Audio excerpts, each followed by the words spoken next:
जयकारा शेरों वाली दा बोल सांचे दरबार की जय। नौ बहने आई भक्तों पर्वत को छोड़ के, नौ बहने आई भक्तों पर्वत को छोड़ के, हाँ गोटेदार चुनरी निकली मोड़ के, हाँ गोटेदार चुनरी निकली मोड़ के, मेरे घर आई मैया मंदिर को छोड़ के, मेरे घर आई मैया मंदिर को छोड़ के। जय माता दी। हे प्रिय भक्तों, आज नवरात्रि की 9वीं तिथि है और आज का दिन अष्ट सिद्धि प्रदान करने वाली माता सिद्धिदात्री को समर्पित होता है। देवी भागवत पुराण में 9वीं तिथि का विशेष महत्व है, क्योंकि इस दिन कन्या पूजन के साथ माँ सिद्धिदात्री की पूजा अर्चना की जाती है।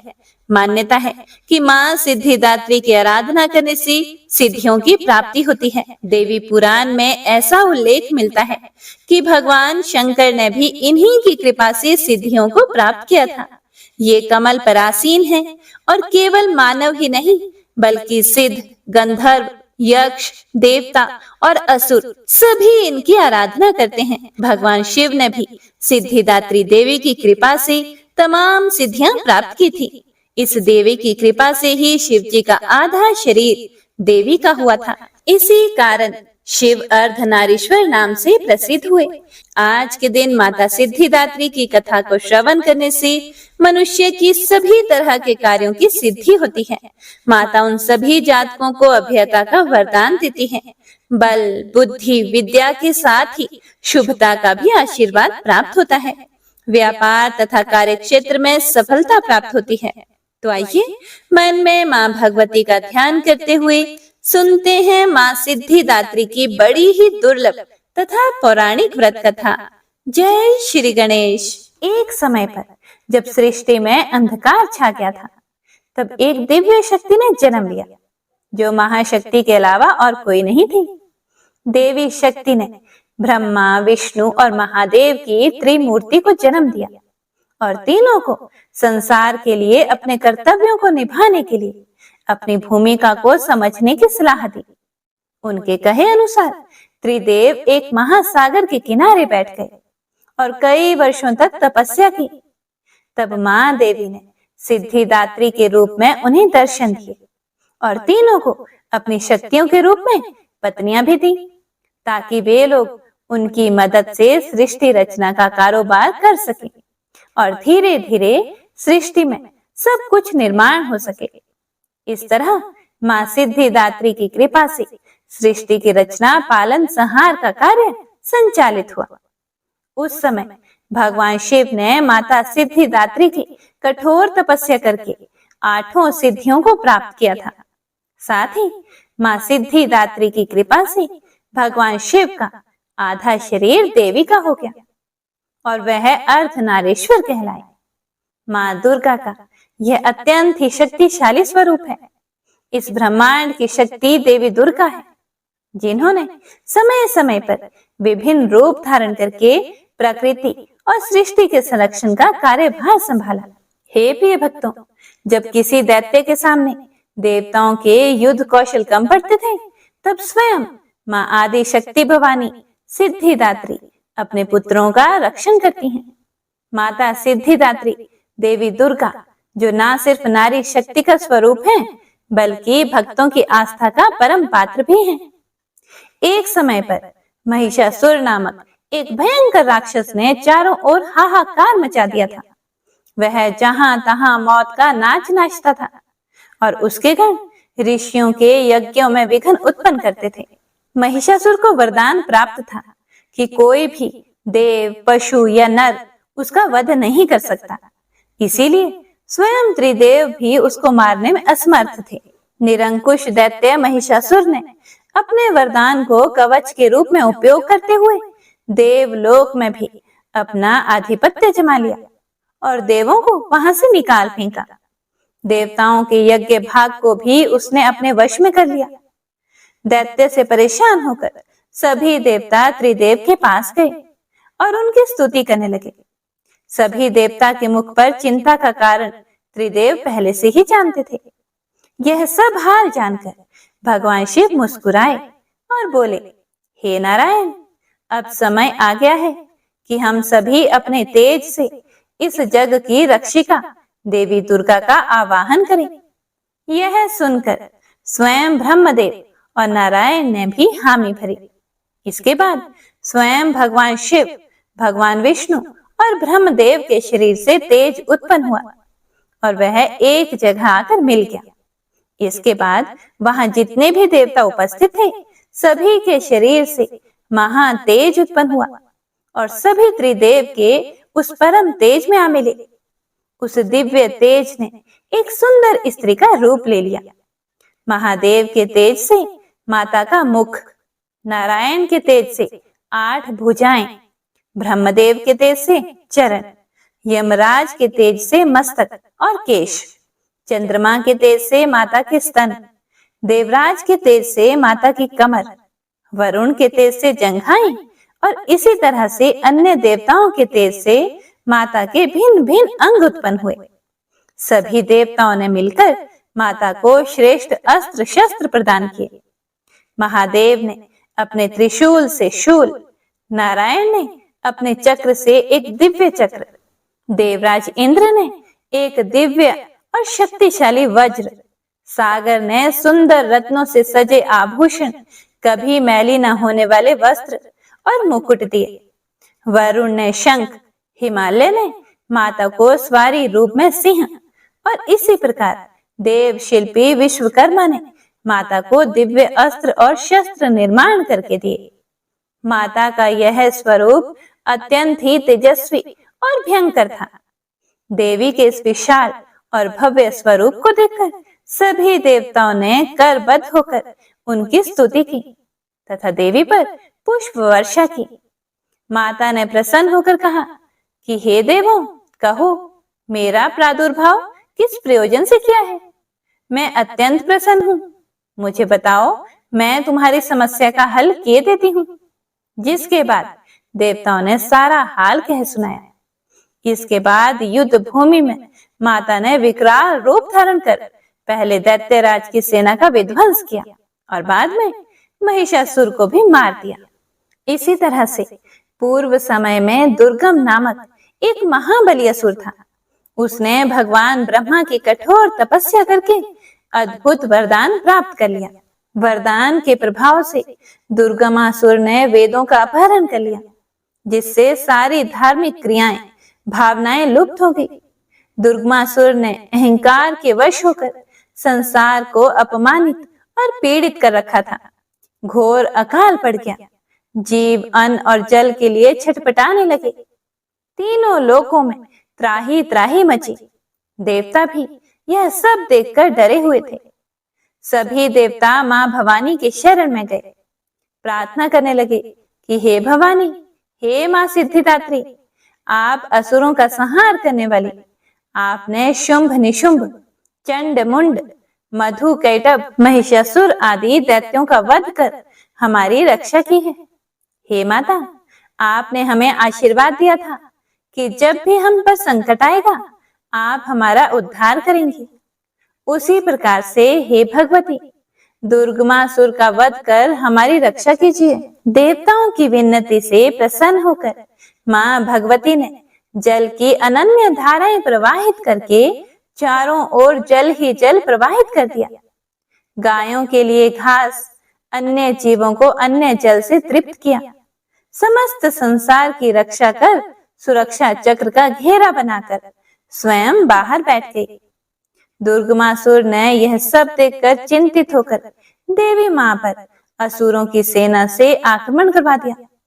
तभी सुंदर सलोनी मां भगवती ने अस्त्र शस्त्र से सुसज्जित होकर विराट रूप धारण करके समस्त असुरों का वध कर, त्रिशूल से दुर्गमासुर का वध कर संसार में धर्म की स्थापना की। दुर्गमासुर का वध करने के कारण मां भगवती इस संसार में दुर्गा के नाम से विख्यात हुई। माता सिद्धिदात्री कमल पुष्प पर आसीत होती हैं। हालांकि इनका भी वाहन सिंह है।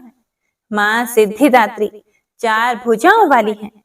इनकी दाहिनी ओर की पहली भुजा में गदा और दूसरी भुजा में चक्र है। बाईं ओर की भुजा में कमल और शंख है। नव दुर्गा में मां सिद्धिदात्री अंतिम है। अन्य 8 दुर्गाओं की पूजा उपासना शास्त्रीय विधि विधान के अनुसार करते हुए भक्त दुर्गा पूजा नवमी के दिन इनकी उपासना में प्रविष्ट होते हैं। इन सिद्धिदात्री मां की उपासना पूर्ण कर लेने के बाद भक्तों और साधकों की लौकिक परलौकिक सभी प्रकार की कामनाओं की पूर्ति होती है।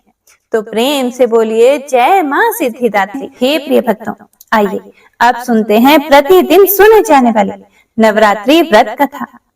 नवरात्रि व्रत कथा के अनुसार बृहस्पति जी बोले, हे ब्रह्मा जी, आप अत्यंत बुद्धिमान, सर्वशास्त्र और चारों वेदों को जानने वालों में श्रेष्ठ हो। हे प्रभु, कृपया कर मेरा वचन सुनो। चैत्र, अश्विन, माघ और आषाढ़ मास के शुक्ल पक्ष में नवरात्र का व्रत और उत्सव क्यों किया जाता है? हे भगवान, इस व्रत का फल क्या है? किस प्रकार करना उचित है? और पहले इस व्रत को किसने किया? सो विस्तार से कहो। बृहस्पति जी का ऐसा प्रश्न सुनकर ब्रह्मा जी कहने लगे कि हे बृहस्पति, प्राणियों का हित करने की इच्छा से तुमने बहुत ही अच्छा प्रश्न किया है। जो मनुष्य मनोरथ पूर्ण करने वाली दुर्गा, महादेवी, सूर्य और नारायण को ध्यान करते हैं, वे मनुष्य धन्य हैं। यह नवरात्र व्रत संपूर्ण कामनाओं को पूर्ण करने वाला है। इसके करने से पुत्र चाहने वाले को पुत्र, धन चाहने वाले को धन, विद्या चाहने वाले को विद्या और सुख चाहने वाले को सुख मिलता है। इस व्रत को करने से रोगी मनुष्य का रोग दूर हो जाता है और कारागार में फंसा हुआ मनुष्य बंधन से छूट जाता है। मनुष्य की तमाम विपत्तियां दूर हो जाती हैं और उसके घर में संपूर्ण संपत्तियां आकर उपस्थित हो जाती हैं। बांझ स्त्री इस व्रत के करने से पुत्र को प्राप्त करती है। समस्त पापों को दूर करने वाले इस व्रत के करने से ऐसा कौन सा मनोरथ है जो सिद्ध नहीं हो सकता? यदि व्रत करने वाला मनुष्य सारे दिन का उपवास ना कर सके तो एक समय भोजन करे और उस दिन बांधवों सहित नवरात्रि व्रत की कथा श्रवण करे, अर्थात कथा को सुने। हे बृहस्पति, जिसने पहले इस महाव्रत को किया है उसका पवित्र इतिहास मैं तुम्हें सुनाता हूँ, तुम ध्यान पूर्वक सुनो। ब्रह्मा जी बोले, पीठत नाम के मनोहर नगर में एक ब्राह्मण रहता था। वह भगवती दुर्गा का बहुत बड़ा भक्त था। उसके संपूर्ण सद्गुणों से युक्त मानो ब्रह्मा की सबसे पहली रचना हो ऐसी यथार्थ नाम वाली सुमति नाम की अत्यंत सुंदर कन्या पैदा हुई। वह कन्या सुमति अपने घर के बालकपन में अपनी सहेलियों के साथ क्रीड़ा करती हुई इस प्रकार बढ़ने लगी कि जैसे शुक्ल पक्ष में चंद्रमा की कला बढ़ती है। उसका पिता प्रतिदिन दुर्गा माता की पूजा और होम किया करता था। उस समय वह भी नियम पूर्वक वहां उपस्थित होती थी।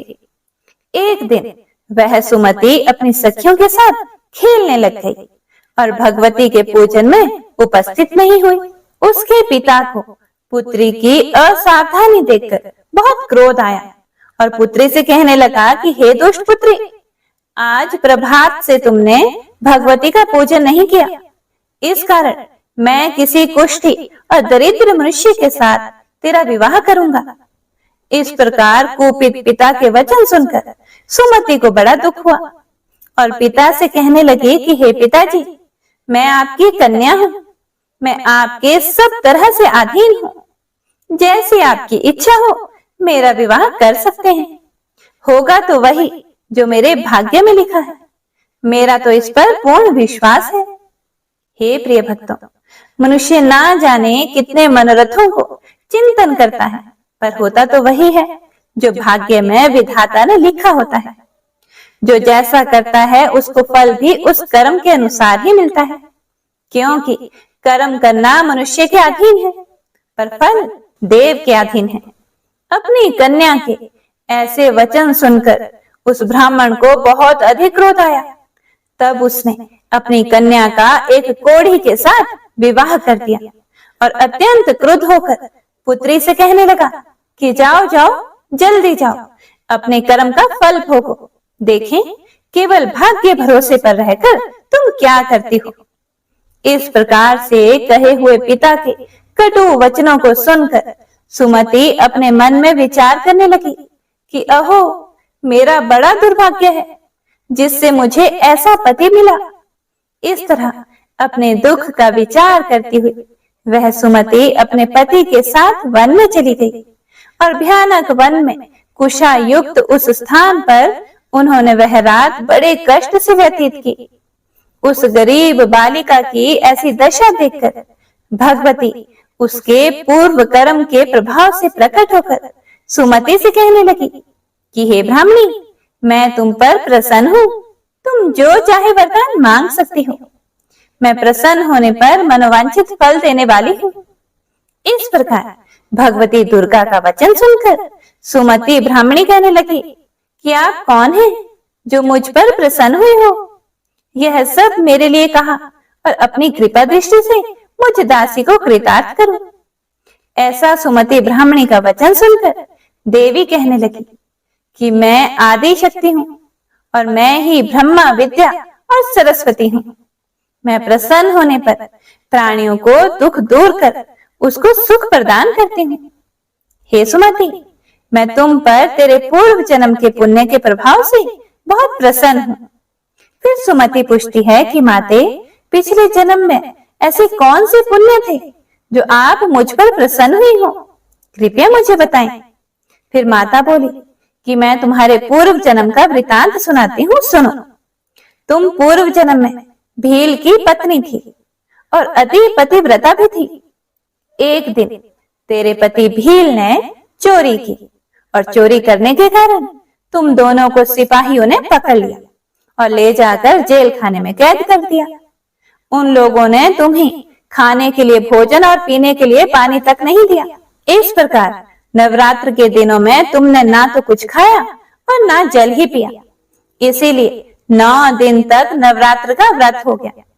हे ब्राह्मणी, उन दिनों में जो व्रत हुआ उस व्रत के प्रभाव से प्रसन्न होकर तुम्हें मनोवांछित वस्तु दे रही हूँ। तुम्हारी जो इच्छा हो वह मांग लो। इस प्रकार दुर्गा के कहे हुए वचन सुनकर ब्राह्मणी बोली कि अगर आप मुझ पर प्रसन्न हैं तो हे दुर्गे, आपको मैं प्रणाम करती हूँ। कृपया करके मेरे पति के कोढ़ को दूर कीजिए। फिर देवी कहने लगी कि उन दिनों में जो तुमने व्रत किया था उस व्रत के 1 दिन का पुण्य अपने पति का कोढ़ दूर होने के लिए अर्पण करो। मेरे प्रभाव से तेरा पति कोढ़ से रहित और सोने के समान शरीर वाला हो जाएगा। ब्रह्मा जी बोले कि इस प्रकार देवी का वचन सुनकर वह ब्राह्मणी बहुत प्रसन्न हुई और पति को निरोग करने की इच्छा से ठीक है ऐसे बोली। तब तक उसके पति का शरीर भगवती दुर्गा की कृपा से कुष्ठहीन होकर अति कांति युक्त हो गया।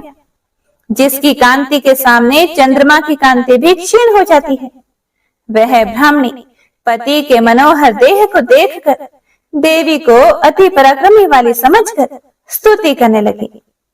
हे दुर्गे, आप दुर्गत को दूर करने वाली, तीनों जगत का संताप हरने वाली, समस्त दुखों को दूर करने वाली, रोगी मनुष्यों के रोगों को दूर करने वाली, प्रसन्न होने पर मनोवांछित वस्तु को देने वाली और दुष्ट मनुष्य का नाश करने वाली हो। आप ही सारे जगत की माता और पिता हो। हे अम्बे, मुझ अपराध रहित अबला की मेरे पिता ने कोढ़ से पीड़ित व्यक्ति के साथ विवाह कर मुझे घर से निकाल दिया। उसकी निकाली हुई मैं पृथ्वी पर घूमने लगी। आपने ही मेरा इस आपत्ति रूपी समुद्र से उद्धार किया है। हे देवी, आपको मैं बारंबार प्रणाम करती हूँ। मुझ दीन की रक्षा करो। ब्रह्मा जी बोले कि हे बृहस्पति, इसी प्रकार उस सुमति ने मन से देवी की बहुत स्तुति की। उससे की हुई स्तुति सुनकर देवी को बहुत संतोष हुआ और वे ब्राह्मणी से कहने लगी कि हे ब्राह्मणी, तुम्हारे उदयाल नाम का एक अति बुद्धिमान, धनवान, कीर्तिवान और जितेंद्रिय पुत्र शीघ्र ही होगा। ऐसा कहकर वह देवी उस ब्राह्मणी से फिर कहने लगी कि हे ब्राह्मणी, और जो कुछ तेरी इच्छा हो वही मनोवांछित वस्तु तुम मांग सकती हो। ऐसा भगवती दुर्गा का वचन सुनकर सुमति बोली कि हे भगवती दुर्गे, अगर आप मुझ पर प्रसन्न हैं तो कृपया करके मुझे नवरात्रि विधि बताइए। हे दयावती, जिस विधि से नवरात्र व्रत करने से आप प्रसन्न होती हैं, उस विधि और उसके फल को मेरे लिए विस्तार से वर्णन करें। इस प्रकार ब्राह्मणी के वचन सुनकर दुर्गा मां कहने लगी कि हे सुमति, मैं तुम्हारे लिए संपूर्ण पापों को दूर करने वाले नवरात्र व्रत विधि को बतलाती हूँ, ध्यान पूर्वक सुनो, जिसको सुनने से तमाम पापों से छूटकर मोक्ष की प्राप्ति हो जाती है। चैत्र मास के शुक्ल पक्ष की प्रतिपदा से लेकर 9 दिन तक विधि पूर्वक व्रत करें। यदि दिन भर का व्रत ना कर सके तो एक समय का भोजन करें। पढ़े लिखे ब्राह्मणों से पूछकर कलश स्थापना करें और वाटिका बनाकर उसको प्रतिदिन जल से सींचें। महाकाली, महालक्ष्मी और महासरस्वती की मूर्तियां बनाकर उसकी नित्य विधि सहित पूजा करें और पुष्पों से विधि पूर्वक अर्घ दें। बिजौरा के फूलों से अर्घ देने से रूप की प्राप्ति होती है। जयफल से कीर्ति, दाख से कार्य की सिद्धि होती है। आंवले से सुख और केले से भूषण की प्राप्ति होती है। इस प्रकार फलों से अर्घ देकर यथा विधि हवन करें। खांड, घी, गेहूं, शहद, जौ, तिल, बिंब, नारियल, दाख और कदम, इनसे हवन करें। गेहूं होम करने से लक्ष्मी जी की प्राप्ति होती है। खीर व चंपा के पुष्पों से धन और पत्नों से तेज और सुख की प्राप्ति होती है। आंवले से कीर्ति और केले से पुत्र होता है।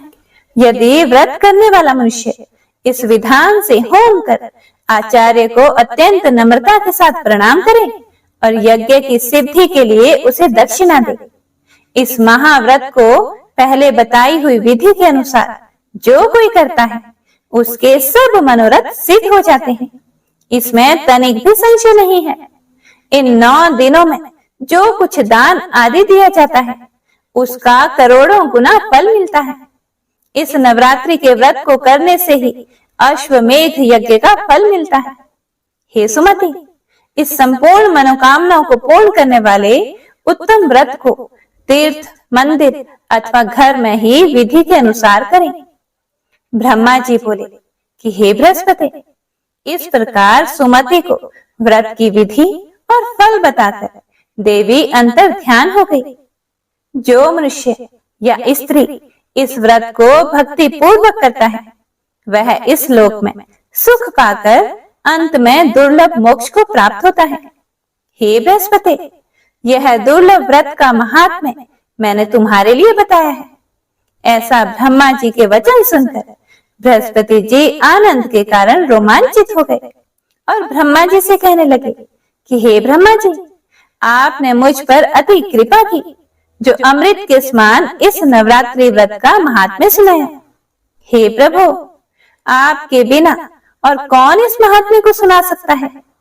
ऐसे बृहस्पति जी के वचन सुनकर ब्रह्मा जी बोले कि हे बृहस्पति, तुमने सब प्राणियों का हित करने वाले इस अलौकिक व्रत को पूछा है, इसीलिए तुम धन्य हो। यह भगवती शक्ति संपूर्ण लोकों का पालन करने वाली है। इस महादेवी के प्रभाव को कौन जान सकता है। तो प्रेम से बोलिए देवी भगवती माँ की जय। हर हर महादेव। हे प्रिय भक्तों, आइए अब गौरी पुत्र गणेश की धन धान्य भरने वाली बड़ी ही पावन कथा का श्रवण करते हैं। एक गांव में माँ बेटी रहती थी। एक दिन वह अपनी माँ से बोली कि मामा, गांव के सब लोग गणेश मेला देखने जा रहे हैं। मेरी सखियां भी मेला देखने जा रही हैं। माँ, मैं भी मेला देखने जाऊंगी। फिर माँ ने कहा कि बेटा, वहां पर बहुत भीड़ होगी, तुम गिर जाओगे और तुम्हें चोट लग जाएगी। लड़की ने माँ की बात नहीं मानी और जिद करने लगी। फिर माँ बोली कि अच्छा ठीक है, चली जाना, पर ध्यान से जाना, अब नाराज मत हो। जब वह मेला देखने जाने लगी तब उसकी माँ ने जाने से पहले बेटी को 2 लड्डू दिए और 1 घंटी में पानी दिया। फिर माँ ने कहा कि 1 लड्डू तो गणेश जी को खिला देना और थोड़ा सा पानी पिला देना, दूसरा लड्डू तुम खा लेना और जो बचा हुआ पानी होगा वह भी तुम पी लेना। लड़की लड्डू और पानी लेकर मेले में चली गई। मेला खत्म होने पर सभी गांव वाले वापस आ गए, लेकिन लड़की वापस नहीं आई। लड़की मेले में गणेश जी की मूर्ति के पास बैठ गई और कहने लगी कि 1 लड्डू और पानी गणेश जी आपके लिए और 1 लड्डू और बाकी बचा हुआ पानी मेरे लिए। अब आप जल्दी से अपना लड्डू खा लो और पानी भी पी लो ताकि मैं भी अपना लड्डू और बाकी का बचा हुआ पानी पी लूं। इस तरह कहते कहते सारी रात बीत गई। गणेश जी यह देखकर सोचने लगे कि अगर मैंने यह 1 लड्डू और पानी नहीं पिया तो यह लड़की अपने घर नहीं जाएगी। ऐसा सोचकर गणेश जी एक छोटे बालक के वेश में आए और उन्होंने उस लड़की से 1 लड्डू लेकर खा लिया और साथ ही थोड़ा सा पानी भी पी लिया। फिर वह कहने लगे कि मांगो, तुम क्या मांगती हो? लड़की मन में सोचने लगी कि क्या मांगू, अन्न मांगू या धन मांगू, या अपने लिए अच्छा वर मांगू या खेत मांगू या महल मांगू, मुझे तो कुछ भी समझ में नहीं आ रहा है। वह मन में सोच ही रही थी तो गणेश जी उसके मन की बात को जान गए। वह लड़की से बोले कि तुम अपने घर जाओ और तुमने जो भी मन में सोचा है वह सब तुम्हें मिलेगा। लड़की घर पहुंची तो माँ ने पूछा कि इतनी देर कैसे हो गई? फिर बेटी ने कहा कि आपने जैसा कहा था मैंने वैसा ही किया। मैंने 1 लड्डू और थोड़ा सा पानी गणेश जी को पिला दिया और दूसरा लड्डू और बचा हुआ पानी खुद पी लिया। उसके इतना कहते ही लड़की ने जो जो अपने मन में सोचा था वह सब उसे मिल गया। हे गणेश भगवान, जैसे आपने उस लड़की और उसकी माँ पर कृपा की वैसे ही सब पर कृपा करना। कथा को सुनने वाले, सुनाने वाले और हुंकारा भरने वाले सभी पर अपनी कृपा दृष्टि बनाए रखना। सबके भंडारे भरना। कथा अधूरी हो तो पूरी करना, पूरी हो तो मान करना। जय माता दी। अब आइए सुनते हैं माता वैष्णो देवी की कथा। कटरा से कुछ दूरी पर स्थित हंसाली गांव में मां वैष्णवी के परम भक्त श्रीधर रहते थे। वे निसंतान होने से दुखी रहते थे। एक दिन उन्होंने नवरात्रि पूजन के लिए कुंवारी कन्याओं को बुलाया। मां वैष्णो कन्या वेश में उन्हीं के बीच में आकर बैठ गई। पूजन के बाद सभी कन्याएं तो चली गई, पर मां वैष्णो देवी वहीं रही और श्रीधर से बोली कि सबको अपने घर भंडारे का निमंत्रण दे आओ। श्रीधर ने उस दिव्य कन्या की बात मान ली और आसपास के गांव में भंडारे का संदेश पहुंचा दिया। वहां से लौटकर आते समय गुरु गोरखनाथ व उनके शिष्य बाबा भैरवनाथ जी के साथ उनके दूसरे शिष्यों को भी भोजन का निमंत्रण दिया। भोजन का निमंत्रण पाकर सभी गांववासी अचंभित थे कि वह कौन सी कन्या है जो इतने सारे लोगों को भोजन करवाना चाहती है। इसके बाद श्रीधर के घर में अनेक गांववासी आकर भोजन के लिए जमा हुए। तब कन्या रूपी मां वैष्णो देवी ने एक विचित्र पात्र से सभी को भोजन परोसना शुरू कर दिया। भोजन परोसते हुए जब वह कन्या भैरवनाथ के पास गई तब उसने कहा कि मैं खीर पूड़ी नहीं खाऊंगा, मैं तो खीर पूड़ी की जगह मांस खाऊंगा और मदिरा पान करूंगा। तब कन्या रूपी मां ने उसे समझाया कि यह ब्राह्मण के यहाँ का भोजन है, इसमें मांसाहार नहीं किया जाता। किंतु भैरवनाथ ने जानबूझकर अपनी बात पर अड़ा रहा। जब भैरवनाथ ने उस कन्या को पकड़ना चाहा, तब मां ने उसके कपट को जान लिया। मां वायु रूप में बदलकर त्रिकुटा पर्वत की ओर उड़ गई। भैरवनाथ भी उनके पीछे चला गया। माना जाता है कि मां की रक्षा के लिए पवन पुत्र हनुमान भी थे। हनुमान जी को प्यास लगने पर माता ने उनके आग्रह पर धनुष से पहाड़ पर बाण चलाकर एक जलधारा निकाली और उस जल में अपने केश धोए। आज यह पवित्र जलधारा बाण गंगा के नाम से जानी जाती है। इसके पवित्र जल को पीने या इसमें स्नान करने से श्रद्धालुओं की सारी थकावट और तकलीफें दूर हो जाती हैं। इस दौरान माता ने एक गुफा में प्रवेश कर 9 माह तक तपस्या की।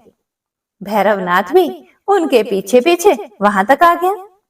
तब एक साधु ने भैरवनाथ से कहा कि तू जिसे एक कन्या समझ रहा है वह तो आदि शक्ति जगदम्बा है, इसीलिए उस महाशक्ति का पीछा करना छोड़ दे।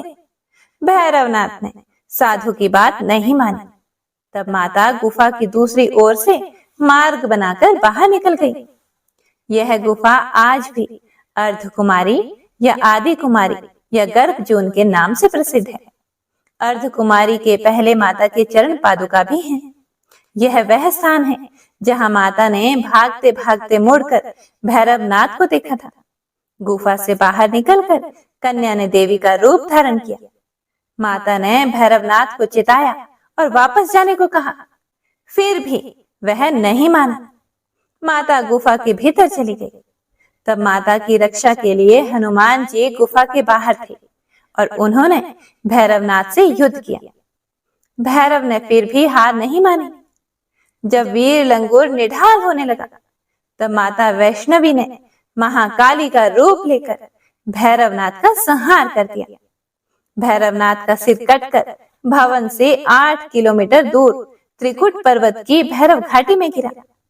उस स्थान को भैरवनाथ के मंदिर के नाम से जाना जाता है।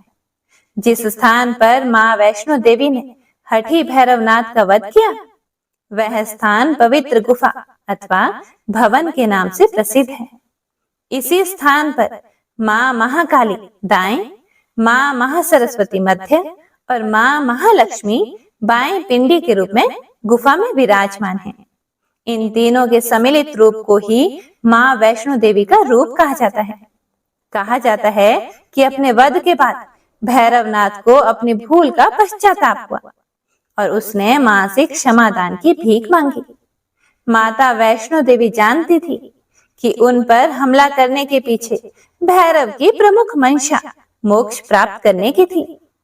उन्होंने न केवल भैरव को पुनर्जन्म के चक्र से मुक्ति प्रदान की बल्कि उसे वरदान देते हुए कहा कि मेरे दर्शन तब तक पूरे नहीं माने जाएंगे जब तक कोई भक्त मेरे बाद तुम्हारे दर्शन नहीं करेगा। उसी मान्यता के अनुसार आज भी भक्त माता वैष्णो देवी के दर्शन करने के बाद करीब 8 किलोमीटर की खड़ी चढ़ाई करके भैरवनाथ के दर्शन करने जाते हैं। इसी बीच वैष्णो देवी ने 3 पिंड सहित एक चट्टान का आकार ग्रहण किया और सदा के लिए अंतर ध्यान हो गई। इसी बीच माता वैष्णो देवी ने पंडित श्रीधर को स्वप्न में सब कुछ बताया। फिर पंडित श्रीधर त्रिकुटा पर्वत की ओर उसी रास्ते से आगे बढ़े जो उन्होंने सपने में देखा था। अंततः वे गुफा के द्वार पर पहुंचे। उन्होंने कई विधियों से पिंडियों की पूजा की और यहीं अपनी दिनचर्या बना ली। देवी उनकी पूजा से बहुत प्रसन्न हुई। वे उनके सामने प्रकट हुई और उन्हें आशीर्वाद दिया। तब से श्रीधर और उनके वंशज देवी मां वैष्णो देवी की पूजा करते आ रहे हैं। सच्चे मन से याद करने पर माता सबका बेड़ा पार लगाती हैं और माता वैष्णो देवी अपने भक्तों का कल्याण निरंतर करती आ रही हैं। हिंदू पौराणिक मान्यताओं में जगत में धर्म की हानि होने और अधर्म की शक्तियों के बढ़ने पर आदि शक्ति के सत, रज और तम 3 रूप महासरस्वती, महालक्ष्मी और महादुर्गा ने अपनी सामूहिक बल से धर्म की रक्षा के लिए एक कन्या प्रकट की।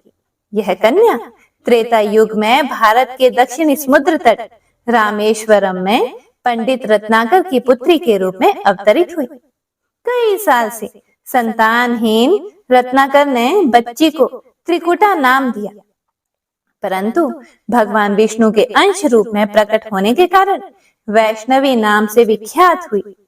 लगभग 9 वर्ष की होने पर उस कन्या को जब यह मालूम हुआ कि भगवान विष्णु ने इस भूलोक में भगवान श्री राम के रूप में अवतार लिया है, तब वह भगवान श्री राम को पति मानकर उनको पाने के लिए कठोर तप करने लगी। जब श्री रामचंद्र जी सीता हरण के बाद सीता की खोज करते हुए रामेश्वर पहुंचे, तब समुद्र तट पर ध्यान मगन कन्या को देखा। उस कन्या ने भगवान श्री रामचंद्र जी से पत्नी के रूप में स्वीकार करने को कहा।